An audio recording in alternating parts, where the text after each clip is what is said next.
제2차 최고위원 중진 의원 연석기회를 시작하는 코너입니다. 대해 선언해 주십시오. 제2차 최고위원 중진의원 연석회의를 선언합니다. 오늘 유승민 대표께서는 대구 2.28 민주화운동이 국가기념일로 승격이 된 이로 지금 최초로 시기 거행이 됩니다. 대통령도 참석을 하도록 되어 있고 그래서 거기 참석자 가시고 오늘은 제가 혼자서 회의를 주재하도록 하겠습니다.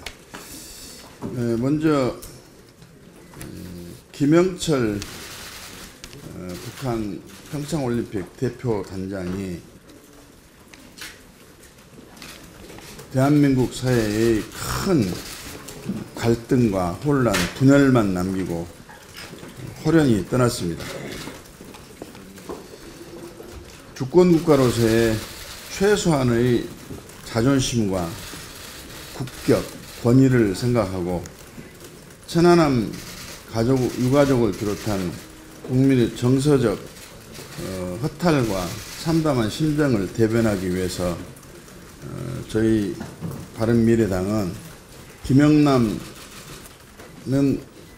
천안함을 비롯한 여러 가지 자꾸 김영남이라고 그러네요. 다시 합시다. 김영철은 천안함을 비롯한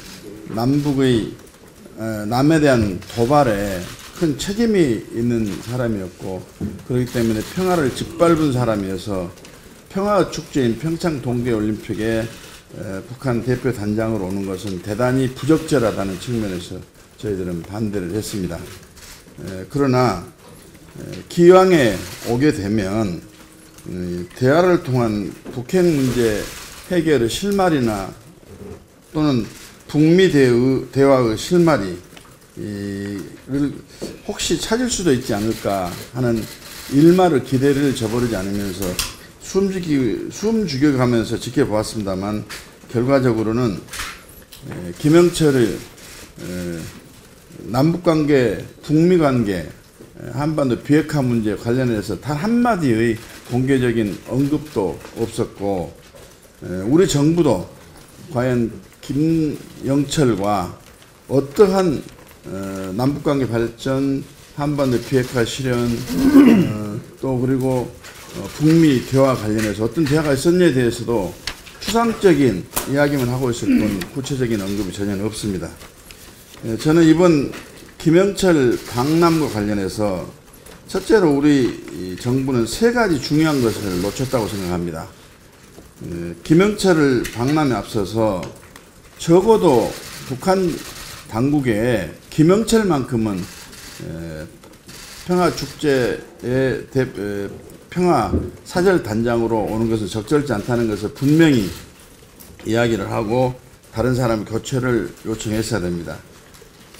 두 번째는 김영철이 올 수밖에 없었다고 한다면 적어도 천안함 유가족과 국민들에 대해서 대승적 차원에서의 양해를 좀 구할 필요가 있었는데 그것마저도 정부는 소홀했습니다. 세 번째는 김영철 체류 기간에 천안함 폭침을 비롯한 남한에 대한 도발에 대해서 사실 사과나 사죄를 받았어야 되는데 이것마저도 무산이 됐습니다. 네 번째로는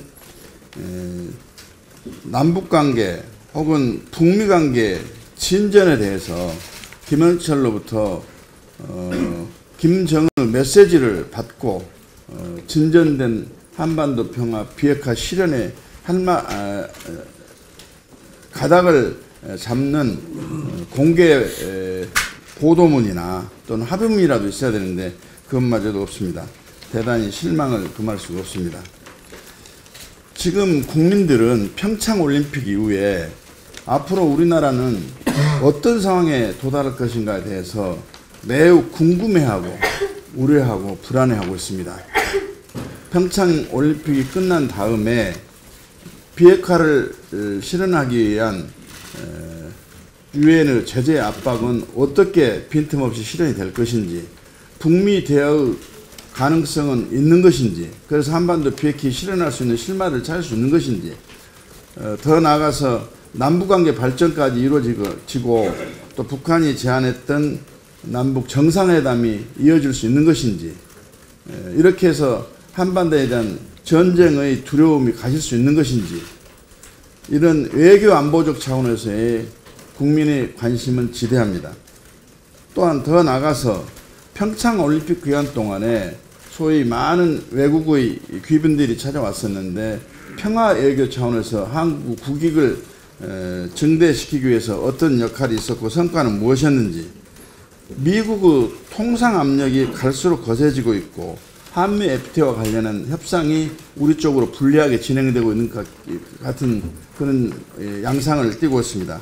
등 이런 문제에 대해서 국민들이 불안과 걱정을 감추지 못하고 또 궁금해하고 있는데, 이런 문제에 대해서는 대통령께서 협치의 정치 구도를 효율적으로 활용할 필요가 있고, 국민이 알 권리를 충족할 필요가 있고, 또 국가적인 이와 같은 현안에 대해서 지혜로운 정책 결정을 할 필요가 있기 때문에 여야 대통령이 참여하는 영수회담을 개최해 줄 것을 공식으로 저희 당의 입장으로 제안을 합니다.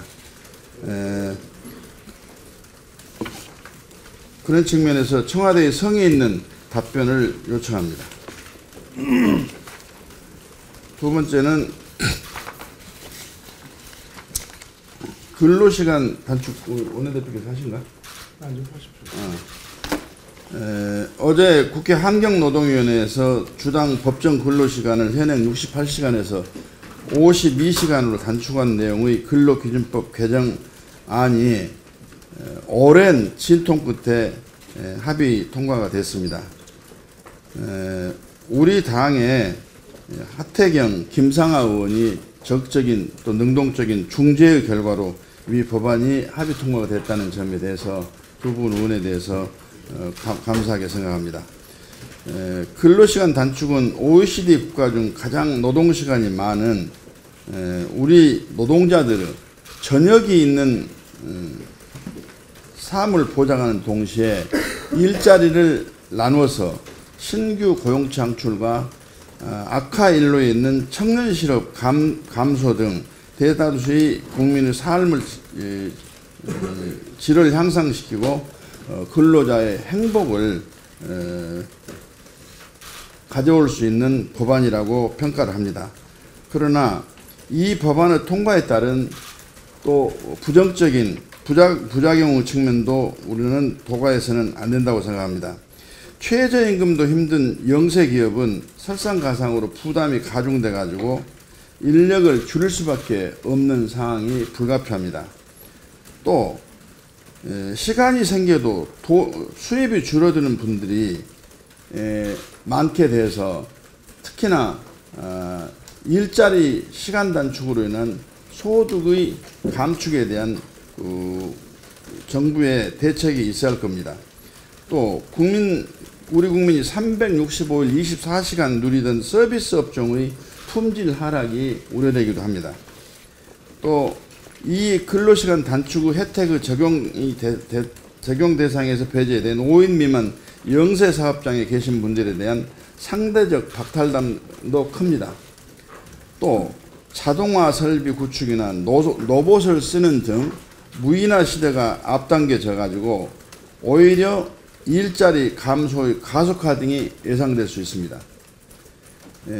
통계에 의하게 되면 지금 이 근로기준법이 개정됨으로 인해서 기업에서는 12조 이상의 부담이 더 증가되게 됐다고 합니다. 근데 약 70%가 중소기업에서 부담한다고 하는데, 최저임금을 시행하면서 부작용에 대한 사전의 면밀한 대책 수립이 없어가지고 큰 국민에게 피해를 준 것처럼 이 부분에 대해서는 정부에서 중장적인 대책뿐만 아니라 단기적인 근로자 그리고 기업인이 상생할 수 있는, 그래서 한국 경제 성장과 소득 증대가 같이 문화로 정착될 수 있는 계기를 만드는데 정부 노력이 절대 필요한 시점이다, 이렇게 생각을 합니다.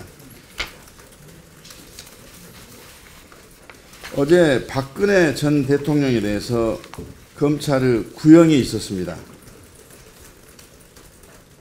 헌정사상 처음으로 파면이 된 박 전 대통령은 우리 헌정사에 아주 큰 오점을 남기게 됐습니다. 국가 최고 권력자로서 헌법을 파괴하고 국가기강을 뒤흔든 책임의 무게가 느껴지는 검찰 구형량이었다고 생각합니다. 한편으로는 국민의 한 사람으로서, 정치인을 한 사람으로서 대한민국의 국격을 생각하고 대한민국의 위신을 생각할 때 언제까지 국가 원수 연예인 불행을 우리가 감수를 해야 되느냐 하는 측면에서 보면 이 박근혜 전 대통령의 구형 공판을 보는 국민의 심정은 매우 참담하리라고 생각합니다. 다시는 이런 불행한 역사가 되풀이되는 헌법을 파기하고 국정을 농단한 사태가 없도록 우리는 제도적으로 이걸 강구할 필요가 있다고 생각이 됩니다. 또한 이 재판을 받는 박근혜 전 대통령도 국가 원수로서의 마지막 품격과 또 책임감을 보일 필요가 있다고 생각됩니다. 헌법과 법률에 따라서 재판을 받을 권리로서의 재판을 받고 또한 탄핵을 당한 피고인으로서의 또 범법자로서의 재판을 받아야 할 의무도 있기 때문에 실체적 진실에 따라서 명확한 증거에 따라서 엄중한 법원의 판단을 받아야만이 역사가 제대로 기록하고 이와 같은 불행한 역사가 반복되지 않는다고 저는 생각합니다. 이런 측면에서 박근혜 대통령의 지금이라도 늦지 않는 반성과 책임에 따르는 전직 대통령으로서의 품격과 소임을 기대합니다. 마지막으로 5.18 민주화운동 진상규명특별법이 오늘 본회의에서 통과될 것으로 기대를 하고 있습니다. 여야가 합의를 했기 때문입니다. 5.18 민주화운동 진실은 여전히 미완성 상태입니다. 아직까지 발포 책임자가 밝혀지지 않았고 피해자들의 명예회복과 정신적, 실체적 피해에 대한 실질적인 보상도 이루어지지 않는 상황에서 5.18 민주화운동과 관련한 새로운 사실들이 속속 제기되고 있습니다. 역사는 분명한 사실의 기록을 요구를 합니다. 숨겨진 역사를 발굴하고 잘 왜곡된 역사를 바로잡는 5.18 민주화운동 특별법이 단 1분 1초라도 신속히 통과돼서 이 법에 따라서 진상규명과 피해자의 명예회복, 앞으로의 국가적인 민주화운동의 제도적인 보장 등등이 이루어질 수 있도록 정치권은 앞장서서 노력하겠습니다. 이상입니다. 오늘이 2월 임시국회 마지막 날입니다. 그런데 양당제의 나쁜 습성을 버리지 못한 거대 양당의 후퇴로 인해 법안국회, 민생국회를 만들겠다는 약속은 빈말이 될 상황에 처했습니다. 본회의 통과를 위해 현재 법사위에 계류 중인 법안이 180여 건에 이르지만 거대 양당의 고질적 정치 싸움과 대립으로 본회의 개의 자체가 불투명한 상황에 이르고 있습니다. 그야말로 국민을 무시하는 오만함의 극치입니다.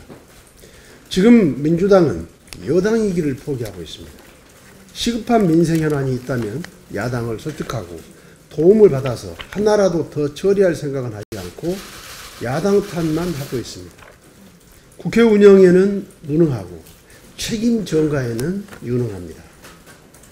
한반도 안보가 중차대한 갈림길에 놓여 있는 상황에서 김영철 방남은 중차대한 문제입니다.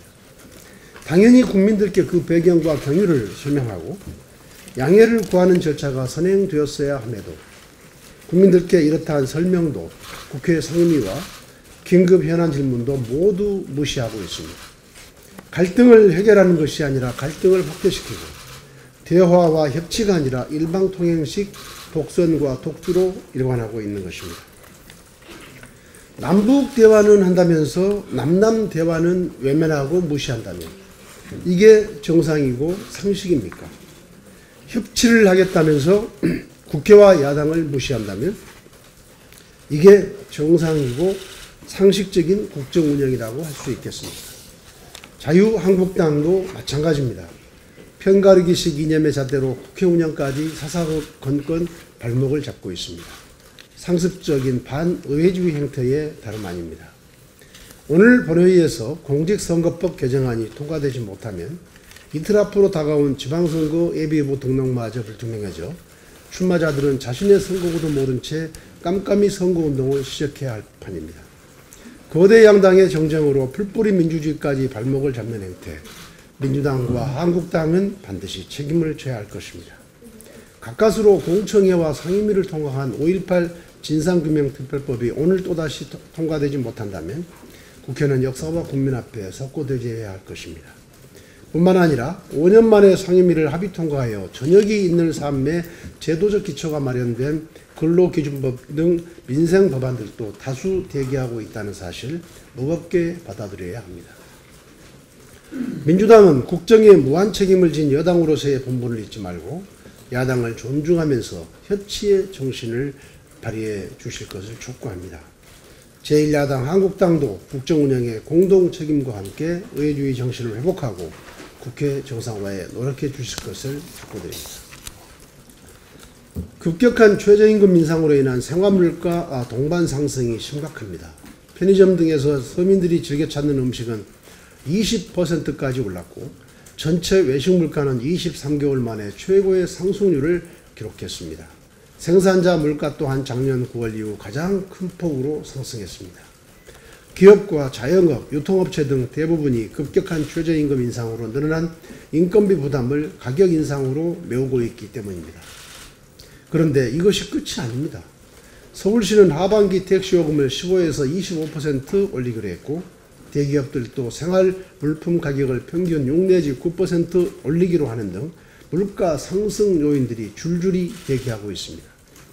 최저임금위원회는 보고서에서 최저임금 인상에 직접 적용을 받는 대상 가운데 음식 숙박업 노동자가 61.1%를 차지한다고 했습니다.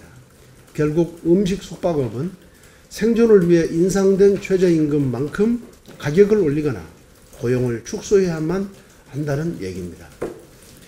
정부는 최저임금 인상에 따른 물가 영향이 제한적일 것이라고 했지만 이런 분석은 대체 어디서 어떤 근거로 조사 분석한 것입니까? 이제 소비자들은 가격 부담으로 인해 구매를 축소하게 되고 구매 축소는 생산 감소를 야기하고 생산 감소는 투자 위축을 야기하는 시장 경제의 악순환으로 나타날 것입니다. 문재인 정부는 지금 당장 내년도 최저임금 인상에 대해 선제적으로 공표하되 시장이 감당할 수 있는 최소한의 수준이어야 합니다. 선제적 대응을 통해 이제라도 시장에 심리적 안정을 주고 미래 경제에 대한 불안감을 덜어줄 때 시장은 긍정적으로 반응할 것입니다. 이것이 지금 당장 문재인 정부가 해야 할 일입니다. 이상입니다. 예, 저는 오늘 선거기획단에 대해서 잠깐 말씀을 드리겠습니다. 예, 어제 지방선거기획단 단장으로 명받은 이학재입니다. 오늘부터 실무기획회의를 시작으로 지방선거 준비에 본격적으로 들어가도록 하겠습니다. 국민의 삶이 점점 더 나아져야 하는데 오히려 팍팍해지고 있습니다. 그래서 바른미래당은 이번 지방선거를 경제를 살리는 지방선거, 생활정치를 구현하는 지방선거가 되도록 하겠습니다. 그 일환으로 당 내외의 경제 전문가를 중심으로 해서 경제 드림팀을 구성해서 경제 살리기에 주력하도록 하겠습니다. 또한 국민생활과 밀착된 지방자치, 국민생활과 밀착된 지방선거를 치르기 위해서 대학생, 학부모, 워킹맘, 직장인, 자영업자, 중소기업인 등 생활인을 중심으로 한 생활정치 국민자문단을 구성토록 하겠습니다. 마지막으로 바른미래당에서는 이번 6.13 지방선거에 출마할 지방선거 후보자는 1개 단체 이상의 봉사단체에 가입해서 정기적인 활동을 하는 자원봉사자, 1개 기간 이상의 사회복지시설 등에 정기적인 후원금을 납부하는 후원자에 대해서 우대하는 그러한 공천을 하도록 하겠습니다. 오늘 아침 출근하시는데 제일 먼저 무엇부터 챙겨보십니까? 밖을 보시면 하늘이 뿌였습니다. 이제 일상화된 것이 아침에 일어나면 스마트폰을 켜보고 오늘의 미세먼지 농도가 어느 정도인지 챙기는 것이 일상화가 되었습니다. 이 미세먼지 문제는 어떠한 한 방법으로 해결할 수 없는 종합적이고 또 어느 한 나라 중심으로 해결될 수도 없는 문제입니다. 그럼에도 불구하고 문재인 정부가 근본적인 일자리 해결이나 서민 경제를 위해서 근본적인 대책을 내놓지 않고 일시적이고 인기 영합주의적인 정책을 내놓듯이 지방정부까지도 닮아가는 모습을 보면서 이 정부는 어떻게 된 것인지 또 이 서울시는 어떻게 된 것인지 미래를 팔아서 현재의 지지율을 사는 이러한 행위가 반복되고 있다 하는 것을 지적하지 않을 수가 없습니다. 서울시는 미세먼지가 극심해지자 특단의 조치라고 대중교통을 무료화하는 정책을 내놨습니다. 많은 전문가들이나 관계자들이 그 실효성에 문제 제기를 했고, 그리고 이것은 서울시만의 문제가 아니라 다른 지방 자치단체와의 협력이 없이는 안 되고, 또 더 나아가서는 국가 간에 특히 중국과의 협의가 이루어지지 않고서는 안 된다. 이거야말로 전형적인 인기 영합주의 정책이다라고 문제 제기를 했음에도 불구하고 3일 무리하게 추진을 했습니다. 그렇게 해서 혈세를 낭비한 것이 하루 50억씩 무려 150억입니다. 이 돈이 실질적으로 아무런 효과를 내질 못했습니다. 이 차량 2부제를 유도하기 위해서 했다고 했는데 교통량이 줄어든 것은 실질적으로 1.8% 감소하는데 그쳤다. 전혀 효과를 내지 못했다는 겁니다. 이 증발해버린 예산을 미세먼지 마스크를 사서 시민들에게, 노약자들이나 또는 그 어려운 사람들에게 나눠줬다라고 하면 750만 개를 살 돈이고, 또 각 학교에 공기청정기를 배분을 한다면은 7만 5천 대를 배분할 수 있는 겁니다. 또 노승합차가 미세먼지의 원인 중에 하나라고 얘기들을 합니다. 노승합차에게 그 매연 저감 장치를 단다라고 하면 4,600대에 이 설치를 할 수 있는 돈입니다. 우리는 싱가포르가 어떻게 이 미세먼지의 미세먼지를 해결하는데 어떤 정책을 썼는지 하는 것을 벤치마킹할 필요성이 있다고 봅니다. 싱가포르는 인도네시아에 의해서 엄청난 곤혹을 치렀는데 결국은 그 당사국이 아니다라고 하면은 얘기할 수가 없어요. 그래서 지혜를 모아서 이 돈을 국제적인 다른 선진국의 연구기관에, 전문 연구기관에게 프로젝트를 줘서 그 미세먼지가 어디로부터 어떻게 흘러나오는지 하는 프로젝트를 준 겁니다. 그래서 객관적인 수치를 통해서 국제기구를 통해서 압력을 가한 결과 인도네시아가 그것에 대해서 그 조치를 취할 수밖에 없었고, 그래서 많은 해결을 가져온 것을 벤치마킹할 필요가 있다. 서울시도 그나마 이제 더 이상 무료 교통을 하지 않겠다 하는 발표를 했습니다. 스스로 자인을 한 겁니다. 이럴 돈이 있으면 이러한 국제협력의 압력으로 우리가 작용할 수 있는 근본적인 연구, 하는 데 장기적인 관점에서 투자를 할 필요성이 있다. 150억이라고 하면은 이런 프로젝트 수십 개 할 수가 있습니다. 이러한 장기적인 안목에서의 접근을 내놔야 된다. 그리고 이 미세먼지는 그 어느 단체 혼자 할 수 있는 부분들이 아닌 만큼 보다 범국민적이고 범지자체 간의 협력 관계를 어떻게 해나갈 것인지 그러한 그 수기의 그 기구를 만들어가는 것이 우선이다 하는 말씀을 드립니다. 저는 어제 뉴스를 보면서 참으로 충격적이었습니다.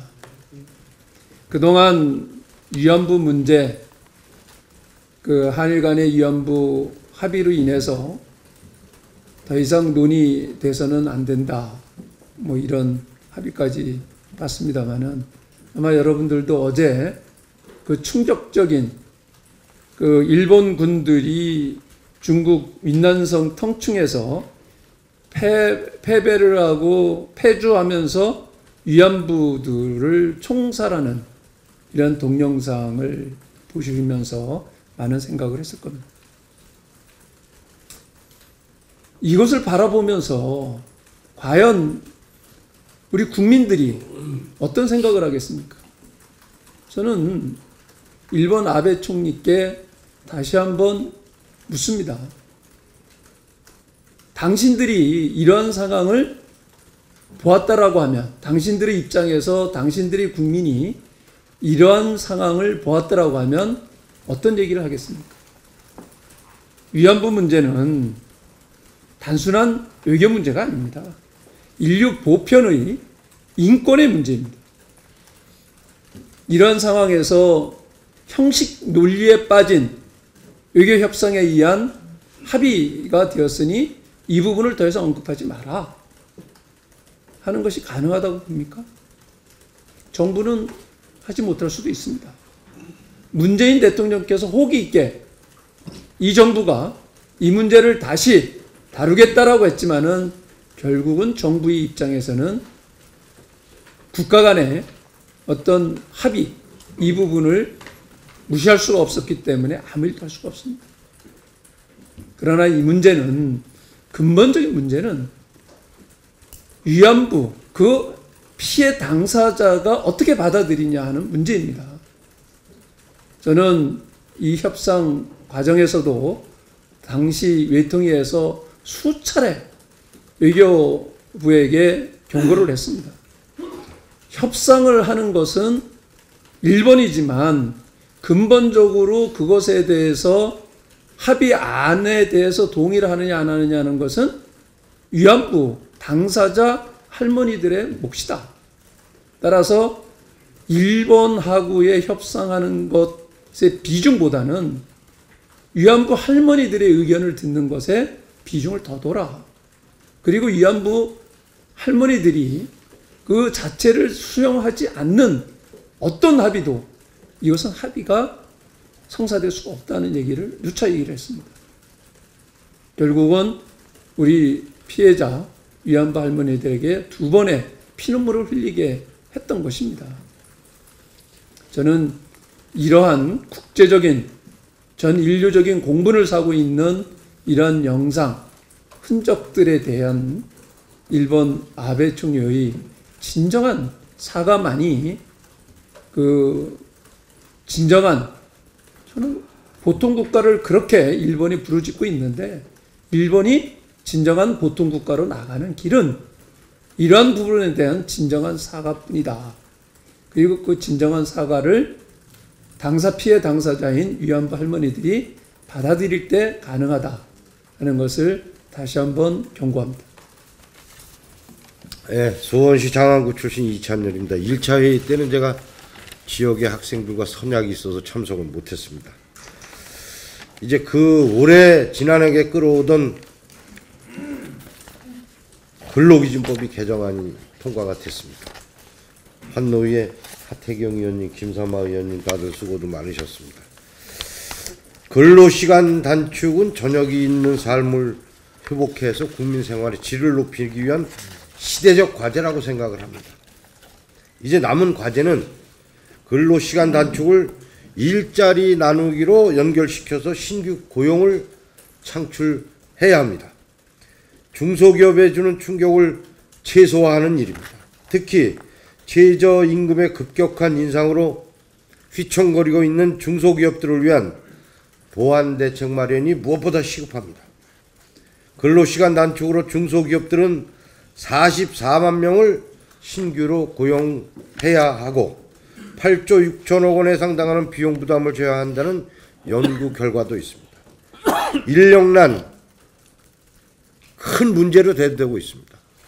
중소기업은 항상 대기업이 쉴 때도 생산 납기를 맞추기 위해 공장을 계속 돌리는 경우가 많습니다. 우리 바른미래당이 중도 개혁 정당으로 우뚝 서서 민생을 살리고 개혁을 이루는 1등 정당이 되려면 저녁이 있는 삶은 최우선 과제가 되어야 합니다. 우리 당이 앞장서서 중소기업 부담을 최소화할 수 있는 추가 대책을 마련해야 할 것입니다. 마지막으로 우리 온 국민들에게 많은 감동과 환희를 안겨준 평창 동계올림픽 우리 선수단에게 찬사를 보냅니다. 오는 3월 9일 개막하는 패럴림픽도 성공적으로 개최될 수 있도록 국민 여러분의 많은 관심을 부탁드리겠습니다. 이상입니다. 저도 간단하게 한 3가지 주제에 대해서 말씀드리겠습니다. 우선 박원순 시장은 안철수 전 대표와 서울 시민에게 사과해야 합니다. 박원순 시장은 대중교통 무료 정책 폐기에 대해 안철수 전 대표와 서울 시민에게 사과해야 됩니다. 박원순 시장은 결국 한 번에 50억씩 허공에 날리는 대중교통 무료 정책 150억을 쓰고 폐기를 했습니다. 그런데 이 정책에 대해서 안철수 전 대표는 1월 19일 날 100억짜리 파퓰리즘이라고 쓴소리를 했습니다. 비판을 했습니다. 그런데 이 비판에 대해서 박 시장은 겸허하게 수용하기는커녕 비난의 절망감을 느낀다. 사람이 어떻게 그럴 수가 있냐. 뭐 이런 식으로 안 대표를 오히려 역비난을 했었습니다. 근데 결국 박 시장은 안철수 전 대표의 충고를 수용한 모양새가 된 겁니다. 그럼에도 박 시장은 자신의 정책 실패에 대해서 사과 한마디 하지 않고 있습니다. 너무 후한무치합니다. 자기의 이 대중교통 무료 정책은 성과를 내었다고 오히려 자축하고 있습니다. 그래서 박 시장은 자기의 정책 실패에 대해서 겸허히 반성을 하고 이 문제점에 대해서 통렬하게 지적했던 안철수 전 대표에게 오히려 감사의 마음을 전하고 안철수 전 대표와 서울 시민들에게 사과의 메시지를 발표해야 한다고 생각을 합니다. 문재인 대통령에게 한 가지 부탁을 드립니다. 천안함 유족에게 이제라도 좋으니 이 전화 한 통 꼭 해주시기 바랍니다. 이번에 천안함 유족들은 과연 대한민국이 수호할 기꺼이 목숨을 바쳐 지켜야 할 나라인가에 대해서 심각한 회의를 가지기 시작했습니다. 나라 지키다가 희생당한 사람들을 천대하게 되면 누가 나라를 지키겠습니까? 천안함 유족은 정권이 바뀌니 천안함 주범이 같이 바뀌는 이런 희한한 지금 결과를 보고 있습니다. 지난 정부에서는 정찰총국이 주도했고 정찰총국장은 김영철이었다라고 정부가 발표를 했는데 이번 정부는 김영철이 주범인지 명확하지 않다 하고 천안함 유족들을 오히려 기만하는 이런 상황이 되었습니다. 그래서 천안함 유족들은 급기야 길거리 나가서 투사가 된 것입니다. 지금 천안함 유족들의 마음은 정말 갈기갈기 찢겨져 있습니다. 대한민국 국가에게 실망해서 그렇습니다. 문재인 대통령, 이것이 바로 안보 위기입니다. 나라를 지키려는 사람, 지키다가 희생당한 사람들의 유족의 마음을 갈기갈기 찢어놓는 게 바로 안보 위기입니다. 대통령이 직접 나서서 천안 유족들에게 위로하고 해명하기를 촉구를 합니다. 마지막으로 남북 관계가 북갑 남을 관계로 구조화되는 것 같아서 심히 우려스럽다는 말씀을 드립니다. 북한이 또 일방적으로 약속을 파기했습니다. 이번 장애인 올림픽, 패럴림픽에 원래 파견하기로 했던 응원단과 예술단 파견을 일방적으로 취소 통보를 했고, 한국 정부는 아무 말도 못하고 또 그냥 수용만 했습니다. 이게 처음이 아닙니다. 여러분 기억하실 겁니다. 현송월 사전 점검단 단장이 일정을 무단으로 바꿔서 내려왔을 때 정부가 한마디 못했습니다.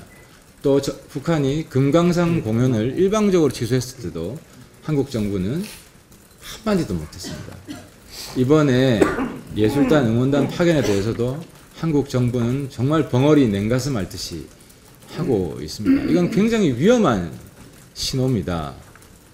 북이 갑이 되고 남이 을이 되는 것이 구조화되면 북은 오만한 행태를 지속할 것입니다. 때문에 지금이라도 한국 정부는 북을 대변해서 북이 이래서 뭐 취소한 것 같다 이런 식으로 북을 대변해서 변명하지 말고 북한으로 하여금 직접 이번 예술단 응원단 파견 취소 사유를 밝히고 한국 국민들에게 양해를 구해야 한다고 한국 정부가 좀 북한한테 좀 따졌으면 좋겠습니다. 마치겠습니다. 여러분, 대표님, 원내대표님 또 뭐 다들 말씀하신 내용인데 정말 안보 걱정스럽습니다. 어제 또 중국까지도 이제 또 카디지를 또 침범했어요. 이게 뭐 동네 북입니다. 동네 북. 대한민국이 왜 이렇게 됐습니까? 저는 어제 지금 김영철 내려오는 거를 기점으로 지금 국정 전반에 난맥상이 있는 것 같아요. 느낌이. 도대체 이게 어떻게 되는 건지 국민들이 지금 불안해서 어디 몸둘 바를 몰라요. 지금 입법, 사법, 행정이 있습니까? 모든 일이 청와대로 통해요. 청와대 지침 한마디, 말 한마디면 여당은 그냥 움직입니다. 오늘도 지금 국방위도 열리는데 어제도 뭐 지금 상임위들 파행이 되고 국방위조차도 오늘 장관이 나온다 해도 또 청와대 지시받았는데 안 나온대요. 또 대정부 현안도 안 하겠다고 그래요. 왜 당당하지 못하게 하는 일들을 이렇게 하는지 다른 건 모르겠어요.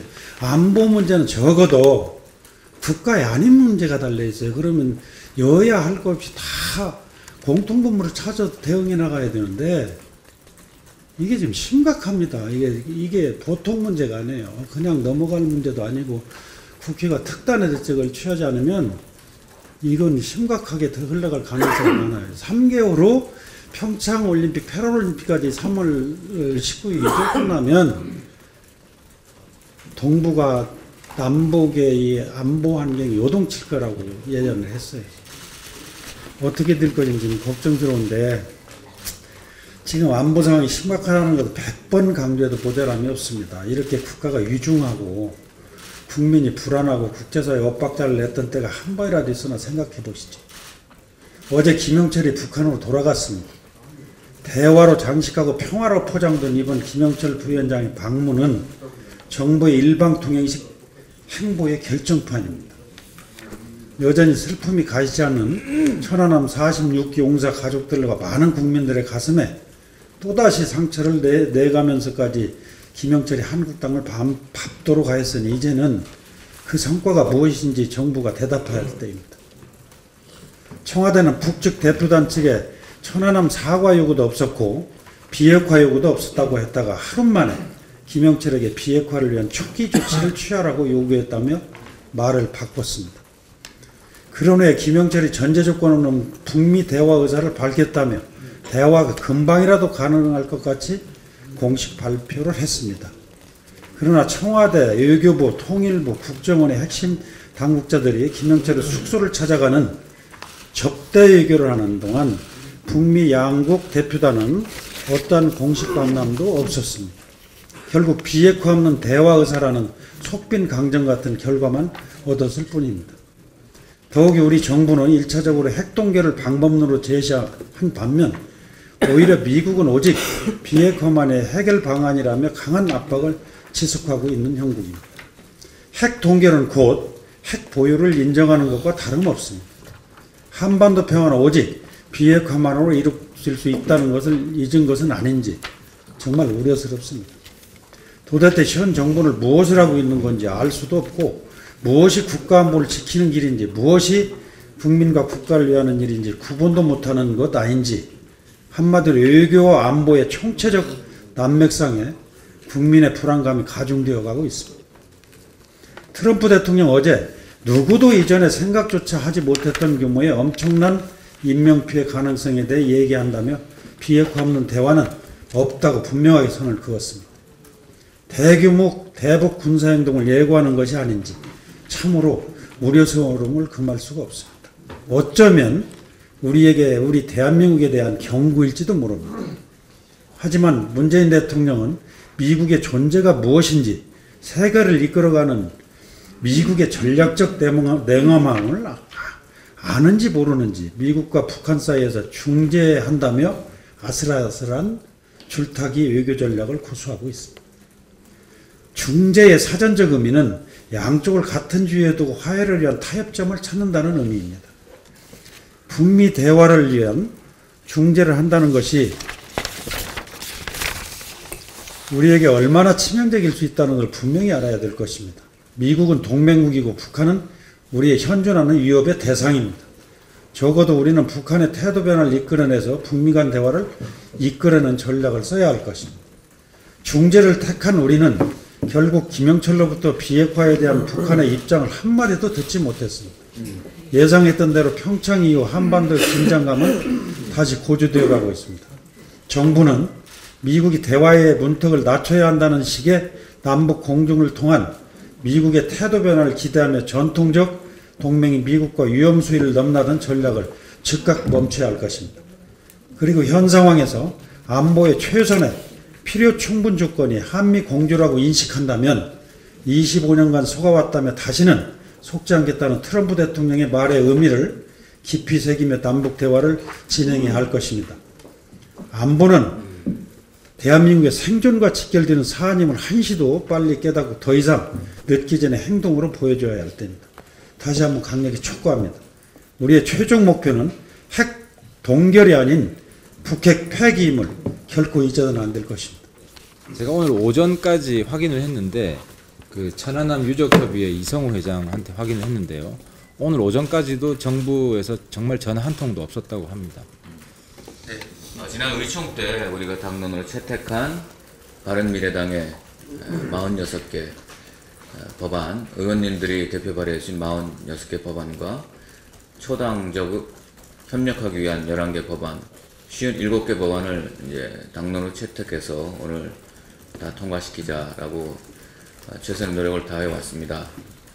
그런데 오늘 받은 결과는 일단 김동철 원내대표께서 대표 발의하신 5.18 민주화운동 진상규명을 위한 특별법안, 그 다음에 민생안전개혁법안으로 무허가 축사 적법화 유예기간을 연장하여 축산농가 피해를 방지하는 가축 분뇨의 관리 및 이용에 관한 법률 개정안, 또 미래 먹거리 산업인 탄소 소재 융복합 기술 발전을 위한 탄소 산업 기준법, 그리고 지난 19일 전라북도 전주 현장 최고위에서 전북이 시급히 처리를 요청했던 3대 법안 중에 새만금 특별법 개정안이 오늘 본회의에 올라갈 것으로 알려졌습니다. 하나 안타까운 것은 지금 많은 어머니들이 걱정하고 있는 초등학교 1, 2학년 방과 후 영어 수업 금지 철회법을 2월 임시에 처리하지 못한 데 대해서 안타깝게 생각합니다. 그리고 어저께 정무위가 있었습니다. 김관영 TF위원장과 제가 6차례나 질의를 하는 결과 끝에 정부 측으로부터 상당한 답변을 들을 수가 있었습니다. 우리나라는 조금 전에 김정론 최고위원님 말씀하셨지만 안보적으로는 동네 북인데 경제적으로는 국제봉이었다라는 걸 다시 한번 확인할 수 있었고, 산은은 정말 해체 수준의 개혁이 필요한 집단이구나 하는 걸 다시 느낄 수 있었습니다. 이동걸 회장이 언제 처음 GM이 철수할 것을 예측하고 우려했냐라고 저의 질문에 대해서 최근이라고 답변했는데요. 이미 작년 9월 18일 상임위 때 공장 담보 대출을 비토권을 행사했는데, 그때 이유는 GM이 철수할 수 있는 우려가 있었기 때문이라고 답변한 적이 있었습니다. 그 비토권 행사는 2015년에 행사된 것이기 때문에 최근에 알았다고 하는 말 자체도 국민한테 정직한 답변이 아니다라고 말씀을 드릴 수 있고요. 결국 저희들의 이제 추궁에 어쩔 수 없어서 이동걸 회장은 한국 GM 문제는 우리 바른미래당이 처음 제기했던 원가 구조에 문제가 있었다라는 걸 시인했고, 실사 결과에 문제가 있으면 법적 조치하겠다라고 답변을 줬습니다. 법적 조치는 법리고토를 통한 배임 등에 대해서 고발하겠다는 내용이고, 공정거래위원장은 이전 가격에 문제가 있어서 세무조사를 추진하기 위해서 국세청과 협의하겠다고 답변을 줬고요.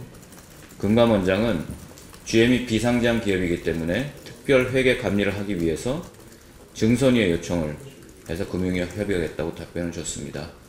문제는 이 답변이 중요한 것이 아니라 얼마만큼 진정성을 갖고 문제점을 찾아내기 위해서 정부 당국이 지금까지의 수수방관했던 모습에서 국익을 위하는 철저한 모습으로 거듭나느냐에 달려있다고 말씀드리고 싶습니다. 이상입니다. 네, 이상으로 모두 발언을 모두 마치고 회의를 비공개로 전환해서